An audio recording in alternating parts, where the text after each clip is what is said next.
Organ çangdı görgünde enne kengin can çıgar. Atangın görgünde organ çangdı karasa.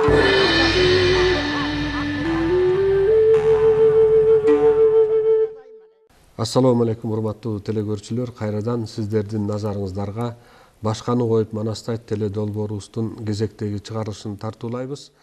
Бүгүн биз Тулпар Манасчы деген наамга бир өзүнүн мезгилинде татыган Залкар Манасчы атабыз өткөн Келдибек Карбоз уулу деген мына ошол Келдибек Манасчы тууралуу сүйлөшөлү дедик.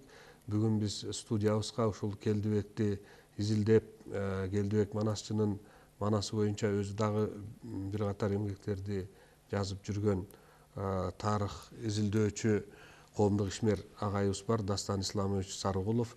Дастан агайды студиябызга чакырганбыз. Агай, ушу Келдибек жөнүндө муногу 20-кылымда деле, 21-кылымда биздин учурда деле негизи сөз кылынбайт да, себеби муну бир кезде ошол Тулпар Манасчы деп атаган бойдон эле анан маалыматтар жетишсиз да. Анан ушу маалыматтар боюнча ошо Келдибек кандай болгон, Келдибек ким эле, Келдибектин заманы тууралуу изилдеп жүрөсүз. Ушу сиз айтып берсеңиз Келдибек тууралуу. Бул киши жөнүндө жазылган маалыматтар бир топ. Kimdir жазган ошол маалыматтарды? Белек Солтонов 61 жашында атылып кетти. Зияш Бектенов, Болот Юнусалиев, Мухтар Ауезов, Манастанычу Рахматуллин жазган. Калим Рахматуллин. Калим Рахматуллин. Ушулар жазып кеткен. Жазма маалыматтар бир топ. Ал эми эмне үчүн кеңири мындай айтылбай калды, бул бөлөк маселе. Бул өзүнчө бөлөк маселе. Мына кыргыз тарыхын, санжырасын, маданиятын 30 жыл бою мен терең изилдеп аракеттенип келатам. Рухий дүйнөсүндө 500 жыл, мүмкүн 1000 жылда бир эле жаралчу 3 алп адам бар экенин билдим мен. 3 алп адам. Биринчиси Келдибек, экинчиси Арстанбек, үчүнчүсү Жеңижок. Бул менин баам эмес.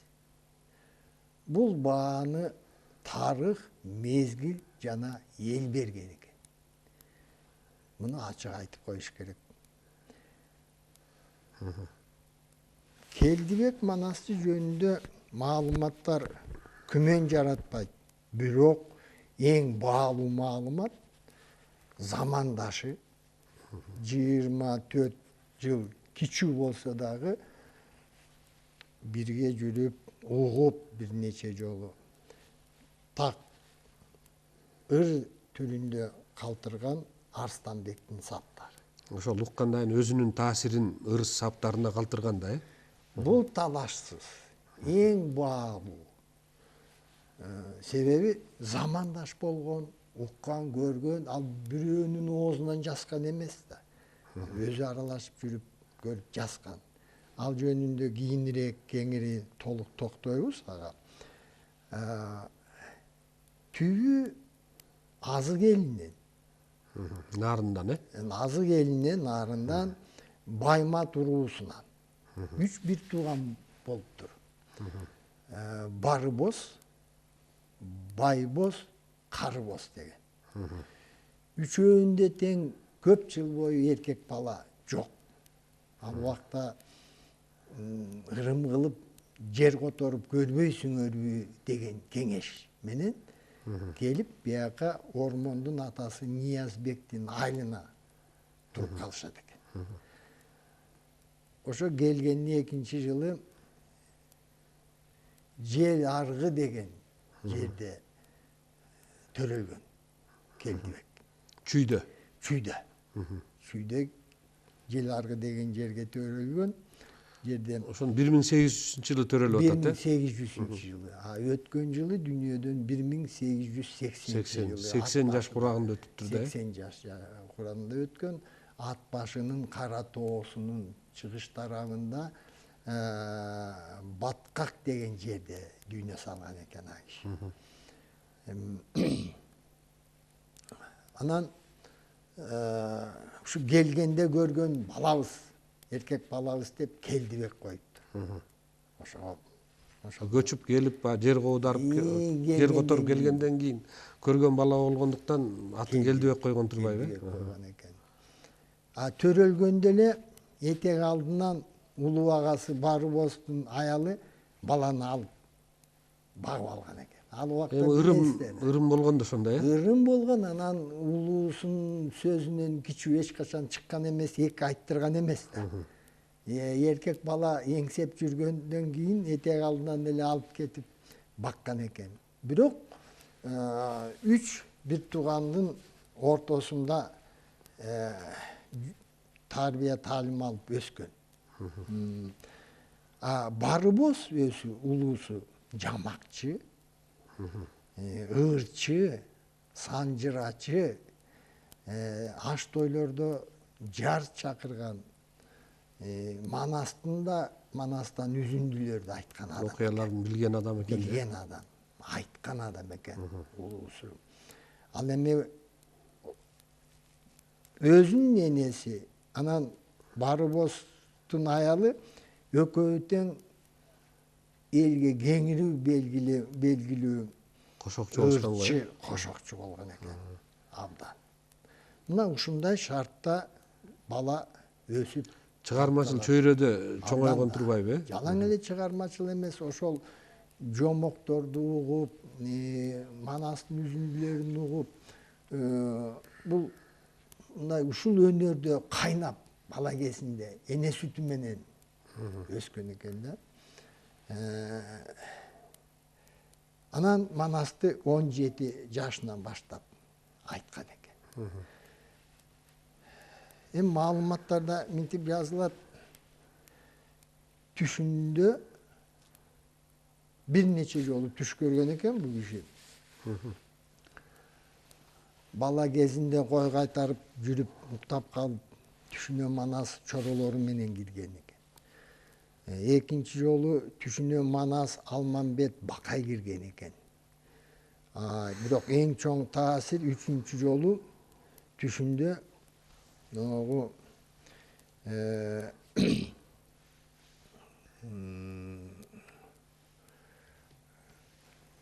кайсы Шамшынын тоолорунда ышкын терип жүрүп уктап калып түшүнө кирген экен.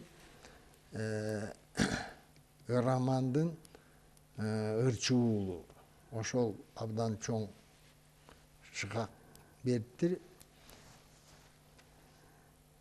Бу кишиге түшүнө киргенде сен Манас айтып кыздуу болосуң, эгерде айтпасаң тукумсуз өтөсүң деген сөздөрдү да уккан экен бу киши. Чынында эркек баласы жок, өтүптүр.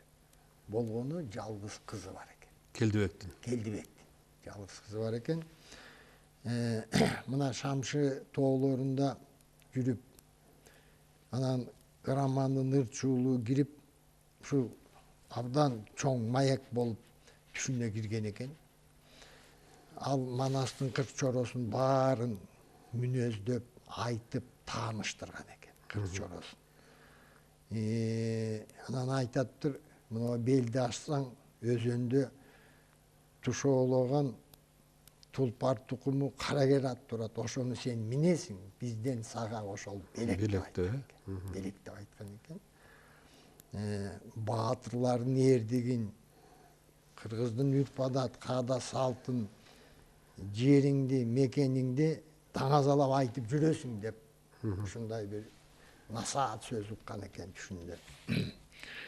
Ушул түшүнөн 3 жыл өткөндөн кийин Таласка барып, Манас бабабыздын күмбөзүнө зыярат кылып, мал союп, Куран окутуп, Анан ошондон баштап анан манас өнөрү өргүчтөп элге манасчы катары таанылып, анан эл таанып, алгачкы манас айткан убактары мына ушундай болгон экен. Бул маалыматтарда жазылган. Бул имиш сөздөр эмес да, тиги айтыптыр, бул айтыптыр эмес. Бул жазылып калган маалымат. Эми Белек Солтоноев, Рахматуллин, Мухтар Әуезов ошо кишини көрүп билип калган карый аксакалдардын оозунан жазды да.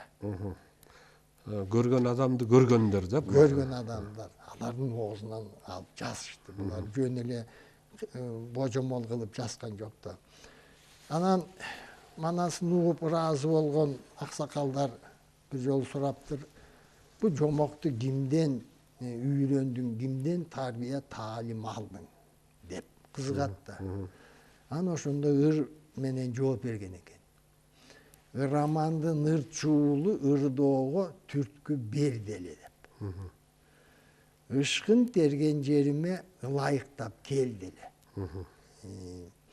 Ырдоонун ыгын асем деп ыр менен айтып үйрөткөн ымыркай бала кезимде ыкыласын коюп сүйлөткөн. Тулпар берип белекке манасчы кылган ал эле деп. Тулпар берип белекке манасчы кылган ал эле. Демек романдын ырчуулу ошол түшүндө келип, анан ырдын ыргагын кандай айтышың керек, кандай эметишиң керек, ошол алгачкы сабакты романдын ырчуулу берген экен да түшүндө. Чорону, манасты таанытып, мүнөздөп, ыр менен айтып берген экен да түшүндө. Бирок ошону илип калыш чоң маселе да. Ооба. Эми мына Келдибек бабабыз манасты өзүн айтып, 7 муун урпактарын кошуп. Анан 40 чоронун ар бирин 3 бөлүк кылып айтчу. То есть ар бир чорону өзүнчө чыгарма кылып, 3 бөлүк кылып айтчу. 3 бөлүмдөн турган. Бөлүмдөн. Төрөлгөнүн, жетилгенин, өскөнүн биринчи, экинчи эрдигин элге кылган кызматын, үчүнчү дүйнөдөн өтүп акыркы сапарга узатканын ушундай чоң чыгарма кылып 40 чорон айтчу. Ар бир чоро өз элинде төрөлүп, анан Манаска келип чоро болгон окуяларына чейин баарын жазган турбайбы? Ушундай кылып айткан. Анан эми Манастын канчасын сиз айтасыз деген суроо болуп калат угармандардан. Анан ошондо минтип айтканы жазылып калыптыр. Эгерде илгери тааркап болчу, көрүп калдыңар го өзүңөр, 3 бурчтук кылып жааганда биз башыбызга кийип алчу эмеспи? Ооба, тааркаптар. Кезектергенде. Бу эми болжолду 1 метр 20 сантиметр бийиктиги, эни 1 метр 2 киши, 3 киши анан көтөрчү эмеспи? Тааркап толтура таруу болсо, менин айтканым ошо таруунун бир уучу эле деп айтчу экен. Эгер Манас ошол тааркап менен толо таруу болсо, меники бир эле уч деп айткан. Мен айтканым бир эле уч. Океандагы бир эле тамчы деген нерсени айткан турбайбы? Анан ушундан эмнени билсе болот? А киши айлап айтчу экен. А кишини чакырып Анжиян, Ташкент, Кокон, Урумчу, Турпанга чейин кызыгып Манасын уабыз деп чакырып кетчү экен да. Ушунду айтып отуруп баарын кошкондо ушунча эле айттым дегени бул эмнени туюндурат? Терең ойлосок. Бул кишинин ошол айткан манасы өтө баягы көлөмдүү экендигин, терең экендигин айтып атат да. Өтө көлөмдүү, чексиз дегендей сөз да. Эгерде бир кап таруудан бир уч эле айтса, анда эмне деген окуя. Агайымнут тилекке каршы ошол Келдибек Манасчыдан жазылып калган Манас сакталган эмес да, Радулов жазган экен. Шабдан Батырдын айылына келип Радулов өз тарыктаган. Ошол көз камандардын окуясын ушу кишиден жазган деген сөз бар. Божомол да, Бул божомол. Бирок Радулов жазыптыр. Эми ал убакта ал жерде Келдибек Манасчыдан башка аттуу баштуу Манасчы эле болгон эмес. Ошол убакта Радулов келгенде ушу кыясы ушу кишиден эле жазылган болуш керек деген сөз да. Тилекке каршы ошол Василий Радулов дагы, Чокон Валиханов дагы, Андан кийинки орус окумуштуулар келип жазгандардын баары эле Манаschынын аты жөнүн кимден жазганын жазбаган да болуп атат да. Алар жөн эле бул элдик чыгарма ошол элдин ичинен эле бирөөдөн жазылды деген эле эме мүмкүн болуп ал кеткен да. маалымат бардыр, бирок мындай басма булактарга кирбей калгандыр. Мүмкүн бардыр кол жазмаларында. Мисалы Абрамзондун талаа тептерлери болгон. 100ден ашык. 120 талаа тептери болгон. Анан Союз убагында сары китеп болуп кичине эмгеги чыккан. Ошондо маалыматтарды берип, анан шилтемелери көп алган. Толугураак маалымат менин 87 тептеримде, менин 72 тептеримде деп. Мен кызыгып ошо тептерлерди издедим. Эмне үчүн издедим? Себеби Абрамзон китебинде цензура күчтүү да ал убакта. Бир топ маалыматтарды киргизбейт. Китебинде мынтип жазат: баланча аксакалдан, баланча карыядан ушул маалыматты жазып алдым. Анан эмне маалымат? Ата тегибиз Мисирде болгон деп маалымат. Египетте. Демек кайсы доордо кантайт? Биздин бабаларыбыздын сүйөгү Амудария, Сырдариянын жээгинде баланча жерде калган деген маалыматтар бар. Эми ал убакта андай маалыматты өткөрчү эмес да. Кеңири толук маалымат баланча тептерде деп. Ошо тептерлерди мен кол жазма фондунан издедим. Жок, эмне үчүн жок десем, мурдагы жерден азыркы жерге көчкөндө ошо жерде көп калган дейт. Бир аз көчүп атканда. Көпчүлүк учурда баягы архивдик материалдардын баарын подвалдарда кармашкан. Анан кийин баягы үстүнкү этаждардан суу акса эме болсо, анын ылдый жакка агып, ошол менен архивтердин көбү деле жок болуп кеткен учурлар деле тарыхта көп кездешет да. Ооба. Бирок бул тептерлерди мен өжөлөнүп, абдан катуу терең изилдесем, көрсө Абрамзондун көзү өткөндөн кийин кемпиринен көп изилдөөчүлөр тептерлерин сатып алыптыр. Бирок бөлөк сатылып кетти да. Балким айрым учурда деле адамдардын колунда болушу мүмкүн экен да. Мүмкүн. Анын багы эми табылгыс маалымат да. Аны 3 жыл кыдырды. Агай Радловдун кол жазмалары болсо, же Ленинградта, же Санкт-Петербургда да. Мүмкүн. Же Москвада архивтерде болушу мүмкүн да. Абрамзондуку кемпири сатып жибериптир. Эми баягы Союз тарагандан кийин кыйын турмушта каражат керек болуп калып, тигил изилдөөчү бирөө диссертация даярдайт, анан керектүү маалыматтар деп бөлүп сатылып кетиптир. 3 жыл кыргыз элин кыдырып чогулткан маалымат ушу менен колго тийбей калды да. Ал эми Келдибек бабабыз Манас айтканда байланба жиндилер деп коет го. Байланба жиндилер тынчып. Жан оорулар айыккан учурлар көп болуптур. Эли оозунда калган экен. Жана жандуу оору деп негизинен ошол жин кирип кетиптир, анан эме болуптур деп коет го. Эми бул психикага байланыштуу да. Психический ооруларда, Манастын күчү, таасири ушул бүгүн да медицина алсыз болгон учурларда кадимкидей жыйынтык берип, эл сакайып, ушундай учурларды эл оозунда көп айтылчу экен. Түгүл мына бала көрбөгөндөр барып Манасын угуп, ырымдап, кайта балалуу болгондор да көп учур болот. Аты жөнү жазылып калган маалымат. Ошол Манасчы бир жака кетип атканын угуп, анан атайын жолунан тосушуп, баягы тамак ашын даярдап алып, бир бата алалы деп, ошонун батасы менен балалуу болобузбу деген учурларда көп айтылып жүрөт да.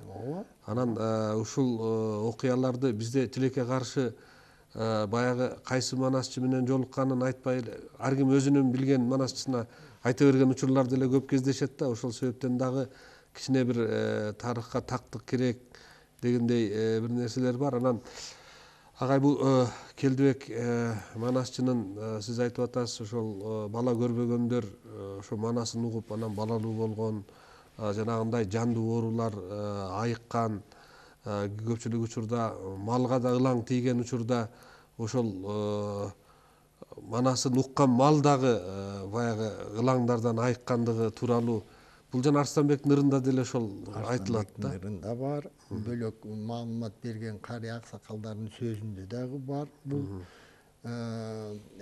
Мунун сыры өтө терең, таасири да. Бул кишинин манас айтканынын таасири ушунча күчтүү болгон. Жанагы байланма жиндилер, бала болбой, бала көрбөгөндөр кандай күч керек? Ушунун баары жанагындай таасир берип, балалуу болгондор, сакайып кеткендер. Эми муну илим деле түшүндүрө албаса керек. Жок. Себеби бул физиология менен психология, психика баягы ортосундагы карым катнаш бири-бирине байланыштуу болгондой сезилет да. Демек, деги эле манас касиети бул өтө сыйкырдуу. Илим алсыз. Жана миллион сап жаттабайт, ал миллион сапты айтат да.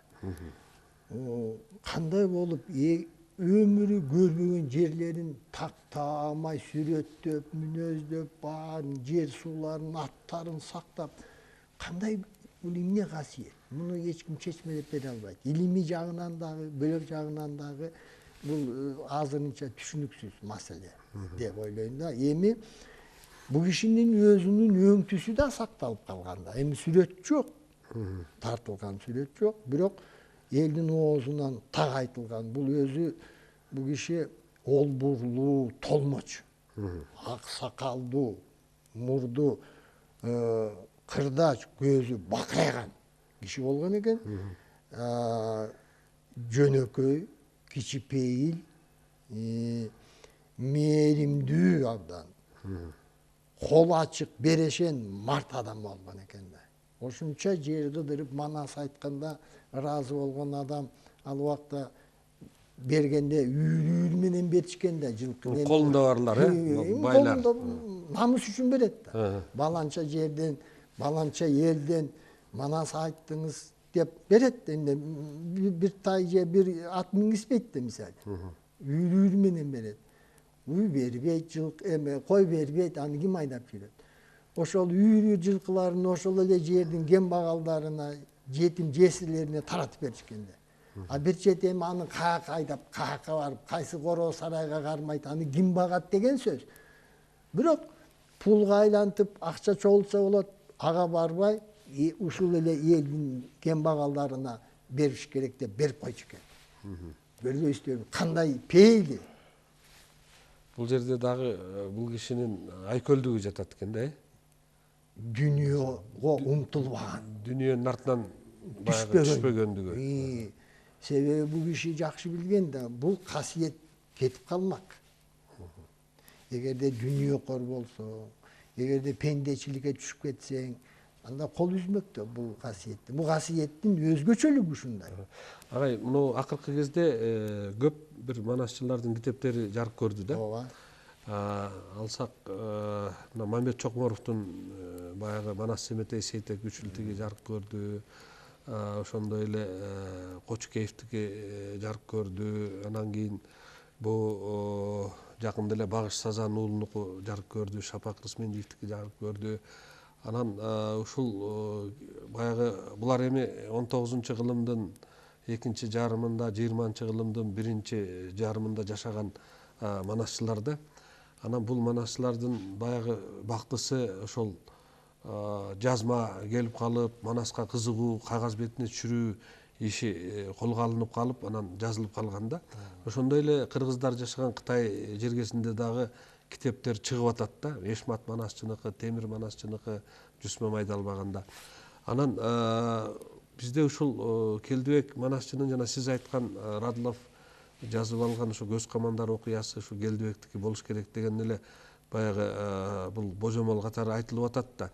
Бирок дагы да болсо биздин илимпоздор, баягы кызыккан илим изилдеген адамдар ошо Радловдун баягы өзүнүн колу менен жазган жазмаларын же башкаларга жаздырган нерселеринде балким ошо манасчынын аты жөнүн деле жазылып калышы мүмкүн, табылып калышы мүмкүн экен дагы, Толук мүмкүн. Муну иликтеген киши жок.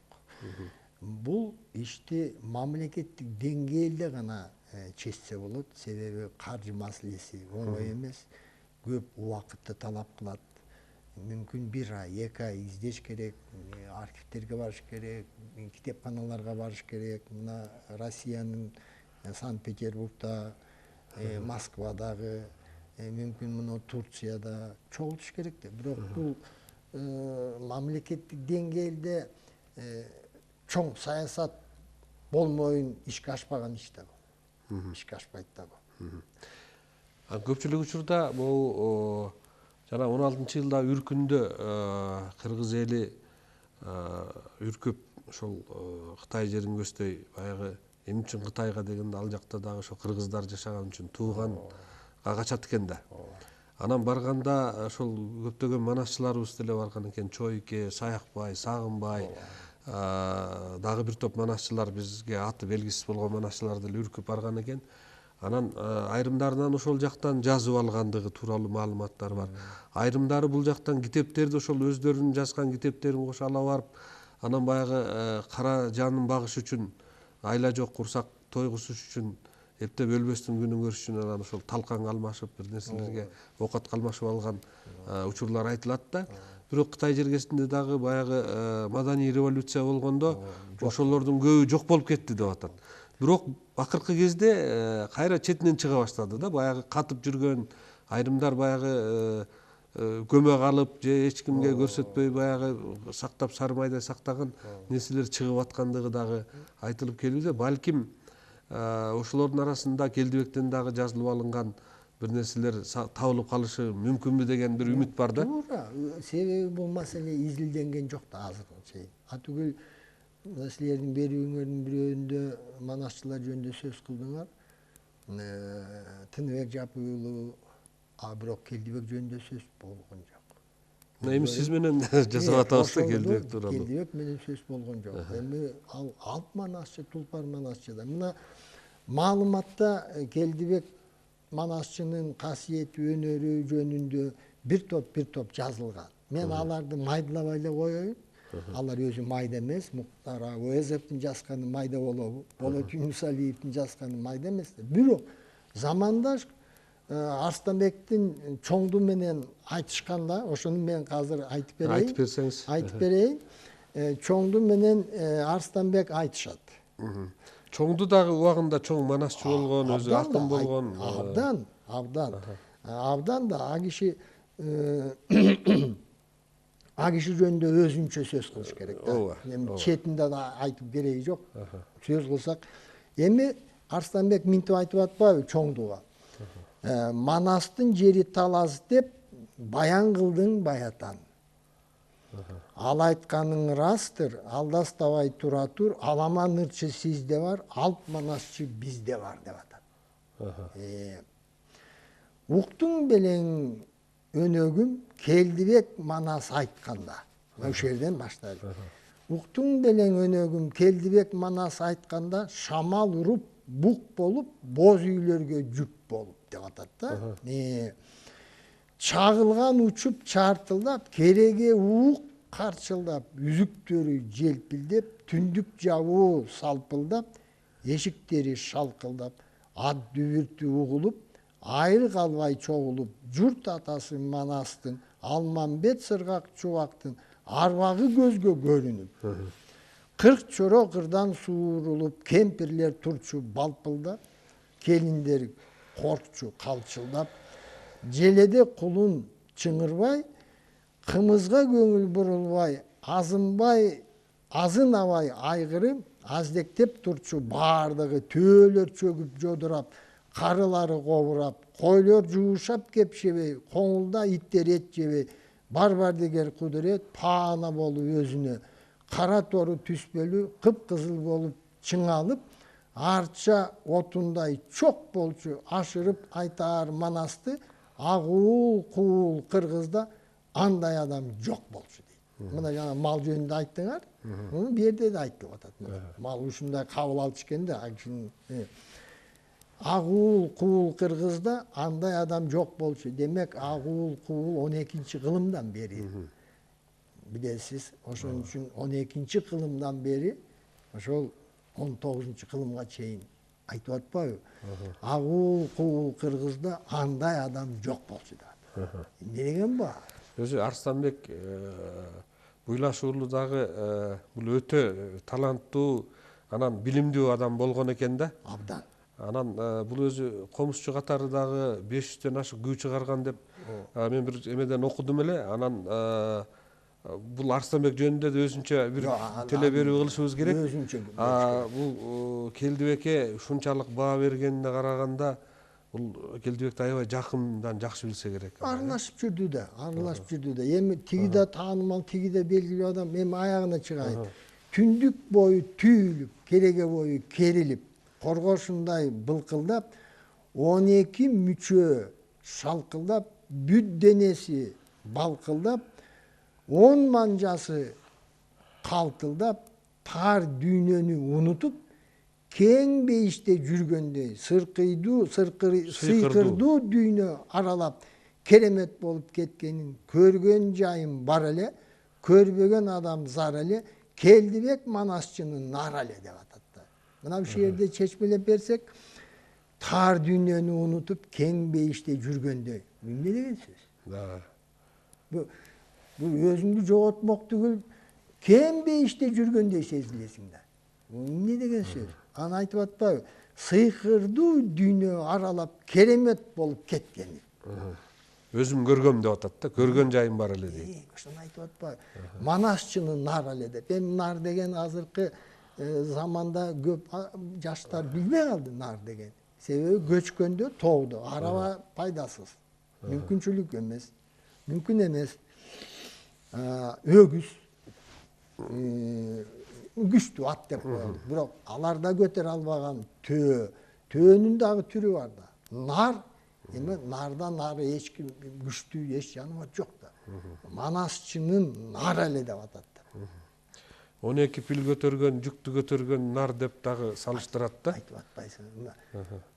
Бул ар бир сап, ар бир сөзү терең ойлонуп отурсаң, Келдибектин ким экенин, кандай манасчы болуп, кандай өнөргө көтөрүлгөнүн мына өзүнүн замандашы талашсыз бизге ыр түрүндө калтырды. Мүмкүн дагы кененирээк болгондур, мүмкүн бөлөк жерде бөлөкчө айткандыр. А бизге жеткен ушул болуп атпайбы? Бул биз гана айтышындагы ошол манасы жөнүндө айтканы болуп атат да. Ошондой болуп атат. Бирок ушул айтканы терең ойго келтирип алып келип атпайбы? Терең ойго. Мына жазма маалыматтарда минтип айтылат. Сагынбай дагы көрүп бу кишиден, бу кишинин сынынан өткөн экен. Таалим алган да. Таалим алган экен. Ошондо Келдибек Манасчы айтыптыр. Обондуулук жетишпейт, көркөмдүүлүк жетишпейт деген экен да. Сагынбайга, Сагынбайга айткан экен. Ушуга аракет кылгын деп көрсөтүп, үйрөтүп. Себеби мына кийинки 10-15 жылда жакшы Манас айткандар чыгып жатат. Жаш балдар бар, алды 40-50ге барып калды. Ушуларга сабак болсо деген тилек да. Себеби мына бу кишинин өнөрүнө эмне артыкчылык, кайсы артыкчылык мүнөздүү? Обондуулук, кыраат, 60 кыраатка чейин айтчу экен да, окуяга жараша.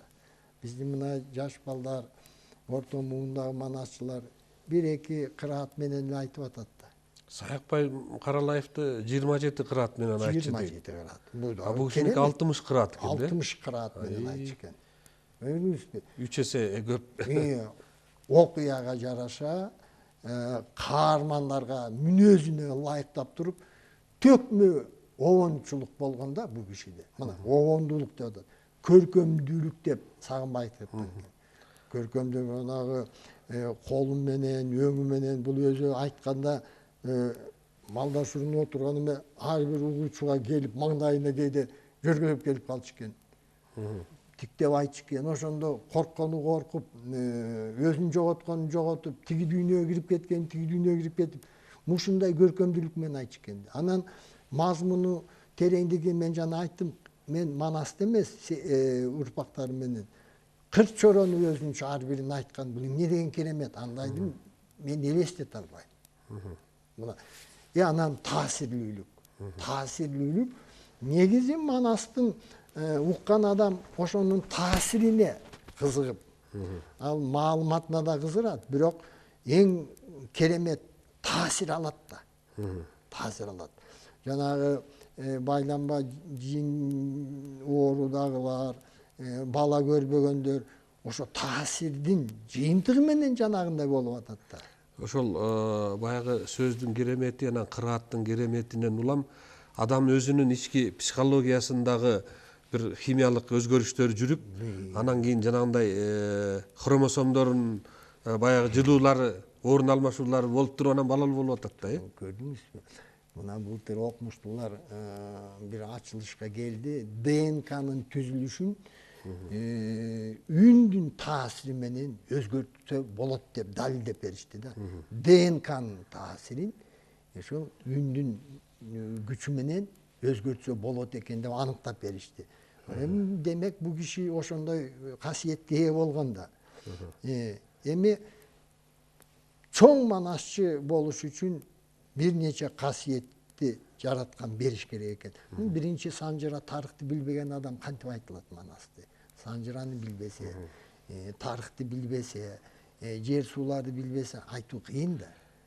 То есть бу жерден географиялык билими да болуш керек, тарыхый билими да болуш керек. Анан Санжыра, уруу тегин, оратордук баягы билими болуш керек экен да. Тили так болуш керек. Кээ бир манасчылар баягы эмеге кирип кеткенде сөздөрүн аягын мындай жутуп коюшуп атат да. Жутуп коюп атпайбы? Анан ден соолугу бар адам. Жумалап айтыш. Анан өпкөсү күчтүү болуш керек да, начар өпкө менен айта албайсың да. Өпкөсү. Анан обондулук. Анан кийин көркөмдүүлүк мисалы. Анан эң негизи ушундай касиетке ээ болгон адам таза, ыймандуу, аруу адам болбосо бул касиеттер кетет. Бөлөк таасирлер күчөйт. Пендечиликке кирип кетет, өзүмчүлүк пайда болот, көрө албастык пайда болот, ичи таарлык пайда болот. Мына ошондой терс сапаттардан таза жүргөн адам ушу касиеттерди кармап жүрө алат экен. Ошон үчүн биз билебиз, мына бир кылымда 100 жылда тарыхта калган манасчылар бир колдун манжасы менен эле саналат да. Себеби бул оңой иш эмес. Оңой иш эмес. Ал эми Арстенбек бабабыз айтып атат, авул куул кыргызда андай адам жок болчу деп. Демек 7 кылымдан бери андай жок деп атат да. Эми ал кишилер билген да. 7 кылым бул бир жагы, экинчи агул куул болгондо кыргыздын оң канатында да, сол канатында дагы мындай таланттуу манасчы жок деген айтып атат да. Долон бийдин санжырасы 12 кылымдан бери кыргыздын тарыхында 3 санжыра болгон. 3 жолу кыргыз чабылып, чачырап, санжыра унутулуп, кайта калыбына келбей калганда, коем мына ушундан баштап эми ушу санжыраны айталык. Мына ар жагын эми тактоо кыйын болуп калды. Чачылып калдык, чабылып калдык, кемип, жоготтук, өксүдүк деп биринчи санжыра 10 ууруу кыргыз, экинчи санжыра бала сагындын санжырасы, экинчи кылым, үчүнчү кылым. Анан үчүнчү санжыра агул куул долон бийден, бул 12 кылымдан бери санжыра. Мына ошолдон бери андай адам жок болчу деп айтып атат да. Эми болсо Арсланбек билет эле да ошонун баарын. Ал убакта китепте болгон арабча жазылган, бирок эл оозунан атадан балага айтылып келген да мындай маалыматтар. Айтылбай койбойт эле да. Бул жерден ушул Арсланбектин ошол өзүнүн эле учурундагы 19 эле кылымда кыргыздын оң сол канатында эмес, бул тетиги 12 кылымдан бери мындай манасчы жок деген эмени айтып атат да. Агул куул кыргызда мындай жок болгон деп атпайбы. Болсо айтат эле да. Дагы мындай болуп туруп буга чейин 17-кылымда да белгилүү манасчылар болгон. Алар жөнүндө маалымат таптакыр бизге жетпей калды да. Эми мен дагы бир маалыматты уктум ушу карыялардан. Чүй боорунда жайлоодон мал жакага түшүп күз токчулукта мана сугабыз деп 3 кысыр бие союлуп эл келип, анан эртең менен эл чогулуп мындай дөңчө, анан ой жерге бата кылып биелер союлуп эл казанга салып от жагып, анан Келдибек бабабыз баштаган экен да манасчы.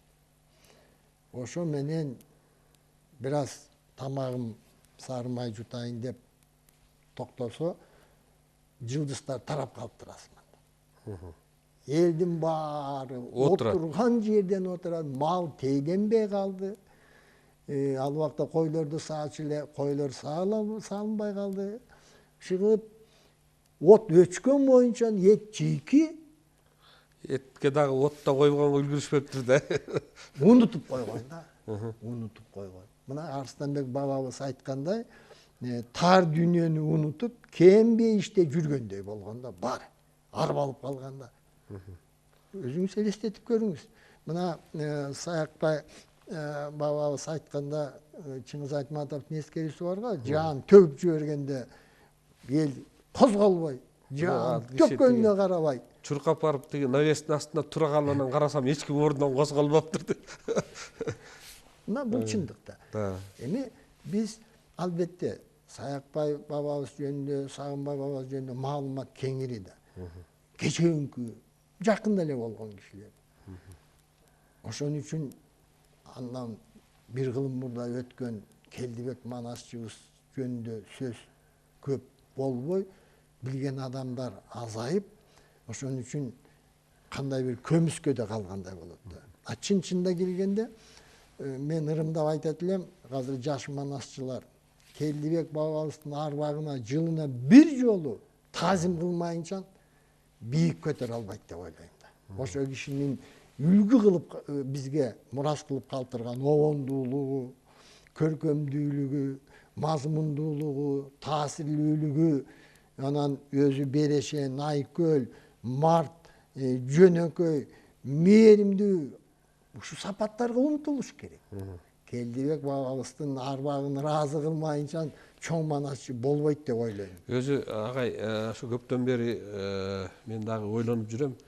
Ошо биздеги бүгүнкү күндө баягы Кудайдын кулагы сүйүнсүн дейбиз, манасчыларыбыз бир топ эле жаш балдарыбыз өсүп келатат, манасчы болуп, улуумундагы аксакалдарыбыз деле бар, тиги Сапарбек Касманбетов агай, Назаркул Сейдирахманов агай, Салимбай Турсунбеков агай деген, Кубанычбек Алмабеков деген көлдө чоң манасчыбыз бар. Бирок чынында ушул мен дагы ушу манасчыларды Манас жаңырыгы канал аркылуу көп берип атканыбыздын себеби эл кичине элге жетсин, ушул манасчылар бар экенин көрсүн деп. Албетте ар бир манасчынын өзүнүн деңгээли бар, ар бир манасчынын өзүнүн кырааты бар. Ошол бирок ошол жана сиз айткандай ушу Келдибектин кыраатындай ошол улуумундагы агаларыбыз жазып кеткендей, Белек Солтоноев, Юнус Алиев, Зияш Бектенов агайлар жазгандыгы тууралуу сиз айтып атпайсызбы? Ошол деңгээлге чыгарыш үчүн бир өзүнчө сиз азыр туура бир жакшы идеяны айттыңыз. Ушул Келдибектин баягы эскерип, кандайдыр бир күнү ошол Келдибекти эскерүүдө бир күнбү, 3 күнбү бир манас айтып, анан кийин ошол манас айтуудан кийин Куран окутуп, бир эскерүү кылып, анан ошол жерде бир бата алып, ошол Келдибектин рухуна бир кандайдыр бир таазим кылуу сыяктуу бир иш-чара өткөзсөкпү деген ой бар да. Анан ушуну мен мына могуну ала келгеним дагы бул Айкөл Манас атабыздын эмеси жасалды эле, моундай скульптура. Бул жанагы Оскар сыйлыгы сыяктуу кылып туруп атайын жасатканбыз. Анан ушуну бир жылда ошо бир манасчыга, бир мыкты манасчыга берсек деген ой бар. Анан ушул Келдибек манасчы атындагы сыйлык дегендей бир баягы учрет этсекпи деген ой бар да, агай ушул боюнча да пикириңизди айтсаңыз. Бул абдан жакшы ой, абдан жүйөлүү сунуш. Манасчыларга чоң түрткү, чоң дем берет эле деп мен ойлойм. Себеби бул кишиден үлгү алуу, бул кишиге жакын болуп ошол окшош болууну көздөгөн манасчылар өнөрүн өркүндөтүп алат беле деген. Өркүндөтөт эле. Бул деле чоң каражатты талап кылбайт. Эгерде сиз ошондой демилгени көтөрүп чыксаңыз, биз Кыргыз дөөлөтүн сактап жайылтуу Теңир Ордо фондуна кошулат элек. Ага деле көп каражат кереги жок. Мындай айкелди жасап, анын жүгүн биз көтөрөт элек. Сиз чагылдырсаңыз, калганын эл журт бар дегендей, бул абдан керектүү, тарыхта кала турган иш эле. Анын үстүнө мындай да, биз көп эскеребиз Сагынбай бабабызды, Саякбай бабабызды. Бул деле туура го, татыктуу адамдар. Бирок мындай алп манасчы, тулпар манасчы деп кыргыз ушундай даанышман, ушундай керегем сага айтам, келиним сен ук деп мындай кайман айткан адам да элде кыргыз. Ошон үчүн өйдө ылдый койбой жөө манасчылар деп койгон экен да калгандарын. Тиги кишини тулпар манасчы деп койгон. Эч ким таарынбайт, эч кимдин намысына шек келбейт. Бирок тулпар манасчы деген бул эмне деген ба? Жөө манасчы. Ошо балыгоо замандаш болгондо балыгоо. А деле жөө манасчы. Калгандарынын баарысы жөө манасчы. Элдин таразасы эң калыс таразада. Эл таамай айтат. Тигини тулпар манасчы деп коет. Ошон үчүн тулпар манасчы Келдибектин белгиси деген ушундай айкелин кичекей чоң кылып жасап, жылына бир жолу Куран окутуу. Ал кимге керек? Ал манасчыларга керек. Манасчылар ошондон шкактанып, ошондон дем алып, өнөрүн өркүндөтүп алса, болор мүмкүн ошондой. Илгери мен комуз усталарын кароосун өткөрүп, комуз аспабынын сапаты абдан өйдө көтөрүлгөн. Комузчулардын кароонун сынагын 4 жыл да өткөрдүм. Чоң түрткү болгон ошондо. Ошондой чоң түрткү болор. Себеби үлгү болуш керек да, бирдеке умтулуу болуш керек. Бирдеке максат коюш керек. Жыл сайын ушундай иш чара өтсө, бул абдан пайдалуу болот эле. Анан негизи. Биз кыргыз эли мына 5 муун Совет доорунан, Союз таркагандан кийин бул кишинин арбагынын алдында карыспыз да. Биз баалабай келатабыз да, айтпай келатабыз да. Биз унут да калтырып койдук десек деле болот. Муну адистер гана билет. Калың эл кабарсыз да. Калың эл кабарсыз. Мүмкүн ошол иш чарада кичине мындай илимий жагынан конференция болуп 1-2 саат. Мүмкүн ошол эң азыркы манасчылардан ушул обондуулук жагынан, көркөмдүүлүк жагынан, мазмундуулук жагынан эң алдыда болгон 1-2 манасчыны өздөрү мүмкүн аныктайбы. Ошолорду ушул күнү арбагына Куран окутуп, силер жакын аракет кылып атасыңар, мындан ары өнөрүңөр өркүндөп өссүн деп ошолорго ушундай белги берип, бир күбөлүк берип керек болсо, мүмкүн келечекте коом колдосо анча-мынча каражат демөөрчүлүк кылып, байге катары мүмкүн 50.000 сом болобу, 100.000 сом болобу, азык эли деле кошулат деп ойлойм. Жалпы кыргыз эли де четте калбайт эле да. Ооба. Четте калбайт. Ушуну бир жакшы ишке ашырып койсоңуз, биз да кошулат элек, биз да көмөк көрсөтөт элек. Жакшы болот агай, бул ушул баягы демилгени чыны менен биздин манасчыларды баягы чыгармачылыгын өнүктүрүү, ошону көтөрүүгө бир иш чара болот эле деп ойлойм да. Анан бир жагынан, экинчи жагынан 2013 жылы 8 декабрда ЮНЕСКОнун 8 сессиясында 4 декабрда ошо Баку шаарында манас үчүлтиги ЮНЕСКОнун материалдык эмес баалуулуктар тизмесине кирди да. 2009 жылы баягы Кытай мамлекетинин 3 гауһарынын бири катары ошол катталган экен. Анда ошондон кийин да бизде кичине анча-мынча баягы намыс ойгонуп уктап аткан интеллигенциябыз кичине ойгонуп Кытайга тартып ийдик дегендей дагы бир мындай сөздөр айтылган эле, макалалар жазылган эле. Бирок мынакей 13 жылы биз ошону каттаттык. бирок тилекке каршы баягы мамлекеттик деңгээлде манасчылар дагы эле баягы колдоого алынбай келет да. Анан балким бул демилгебизди биздин Маданият министрлиги деле колдоп кетиши мүмкүн да. Ушундай ой бар, ошо балким жаңы ажообуз дагы колдоп ушул. Мүмкүн. Себеби биз улуттук идеологиябыздын негизин манастан албасак башка эмнеден алабыз. Анан ушул жагынан дагы сизди мурдагы баягы Кыргыз Республикасынын идеологиясынын башында турган адам катары ошо сунушуңуз, сиздин кеңешиңиз бизге керек да. Анан агай андан тышкары дагы мына бүгүн Арстанбектин ырын китебин алып келип Арстанбектин ырынан бизге окуп бердиңиз. Арстанбек жөнүндө дагы бир сиздин изилдөөлөрүңүз бар, өзүнчө бир атайын тиле берүү кылсак, ушуга да бир айтып берсеңиз, же болбосо муногу таластан чыккан чоң манасчылар, ошол эле Чоңду манасчы, Түлөберди манасчы, Назар манасчы, Боронбай манасчы, Чокмор манасчы, Курманаалы манасчы деген булар негизинен 19-кылымда, 18-19 кылымдын рубеждеринде жашап өткөн манасчылар. Анан ушулар тууралуу дагы бизде баягы элде маалымат өтө эле аз да. Анан мен ушу теле көрүүчүлөргө дагы кайрылар элем. Балким ушул аталган же дагы биз билбеген дагы манасчылардын урпактары болсо, ушулар тууралуу маалыматтар болсо, ушу биздин студияга кайрылышса, ошол манасчыларды дагы алып чыгып элге таанытсак жакшы болор эле деп ойлойм да. Туура айтып атасыз. Могу демилге жөнүндө мындай маселе да, мына манасчылар бар. Кандай бир шарттарга байланыштуу айтуу аракетинде жүрүшөт. Бирок булар өзү менен эле калды да азыр. Ооба. Илгери манас өнөрү өркүндөп өссүнө эл өзү дем берген да, эл.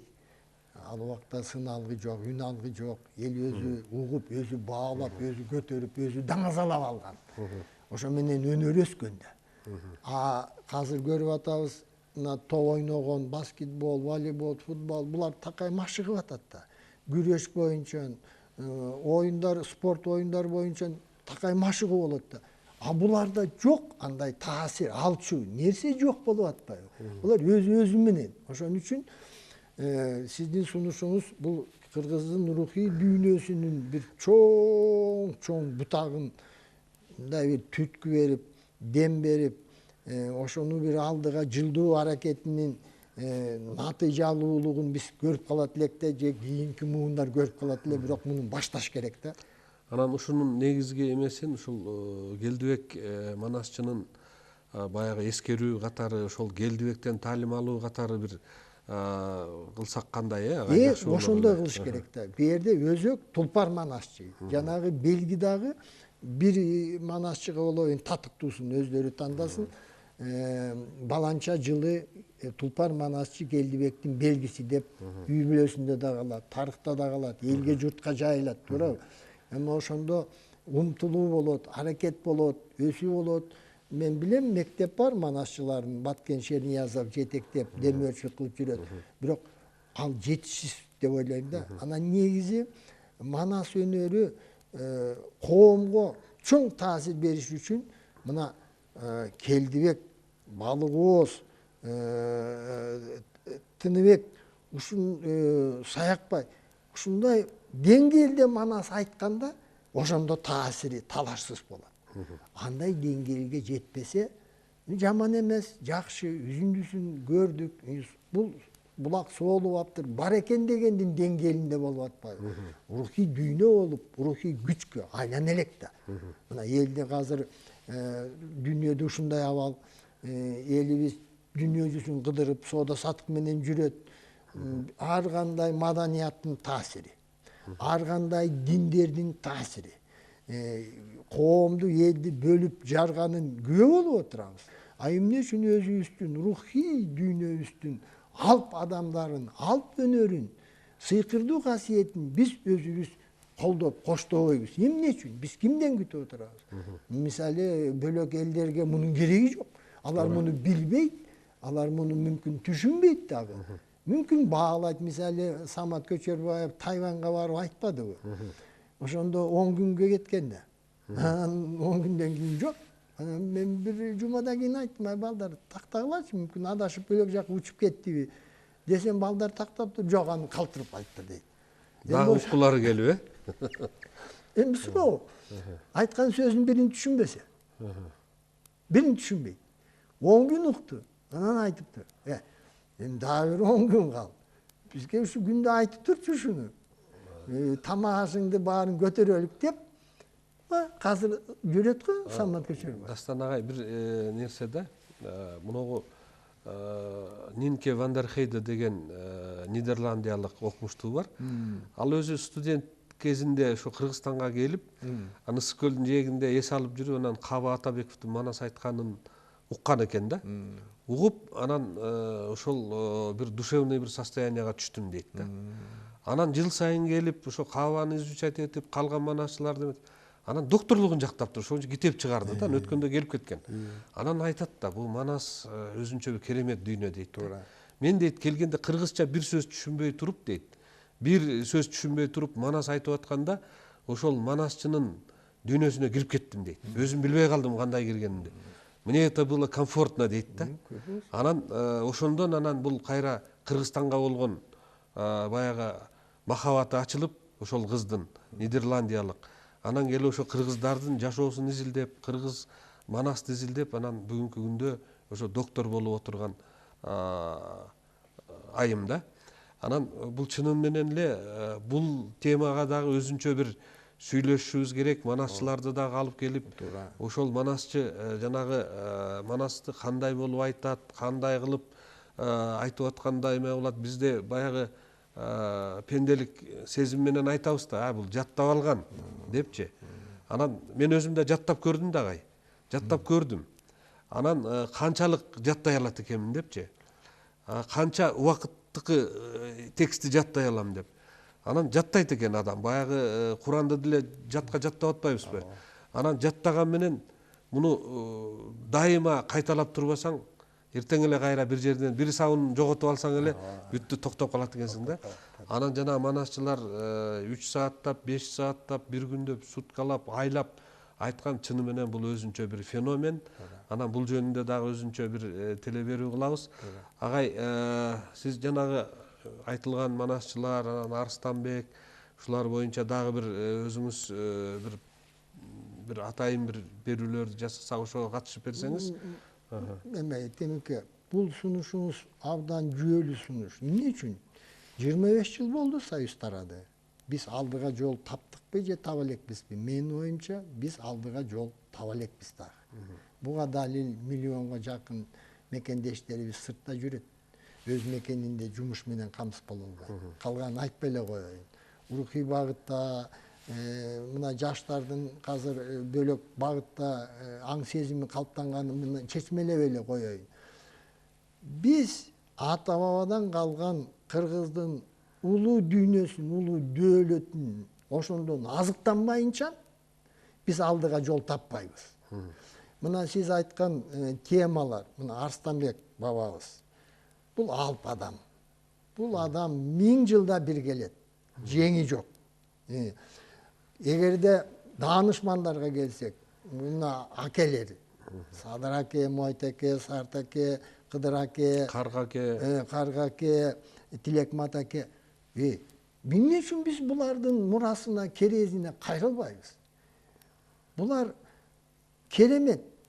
Эки кылымда ысмы өчпөгөн адамдарда.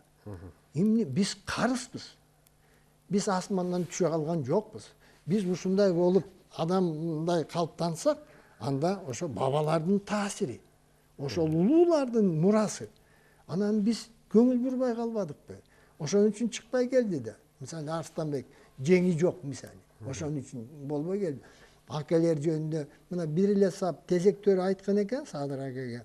Арада казак-кыргыз ортосунда шайланбаган калыс кансын деген экен. Эмне деген сөз? Алдыңдан казак-кыргыз кыя өтпөйт. Басып өтпөйт сыйлаган үчүн. Адилет ак жаралган даанышмансың деген. Мына 150 жылда ким бар дагы алдынан казак-кыргыз кыя өтпөгөн? Кимди биз айта алабыз?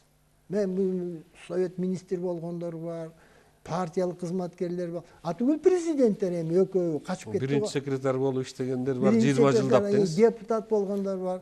Кимиси жөнүндө алдыңдан казак, кыргыз кыя өтпөс. Адилет ак жаралган даанышмансың деп кимди айта алабыз?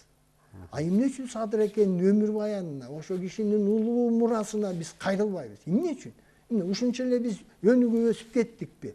Биз карызбыз. Ошо карыздан кутулмайынча биз алдыга жол таппайбыз. Агай, бүгүн аябай жакшы маек болду. Сизге терең ыраазычылык билдиребиз, чың ден соолук каалайбыз. Анан жогоруда айтылган темалар боюнча дагы келечекте Кудай буйруса биздин теле көрүүчүлөргө ушул манасчыларды сиз деги эле кыргыз маданиятын, кыргыз тарыхын, тарыхтагы көптөгөн ак тактарды баягы изилдеп ошону элибизге айтып келесиз көп жылдардан бери. Анан ушул ишиңизде ийгиликтерди каалайбыз. Урматтуу теле көрүүчүлөр, бүгүнкү биздин коногубуз коомдук ишмер, тарых изилдөөчү Дастан Исламович Сарыгулов агай болду. Ушуну менен бүгүнкү берүүбүз соңуна чыкты. Кийинки көрсөтүүлөрүбүздө жолукканга чейин аман туруңуздар.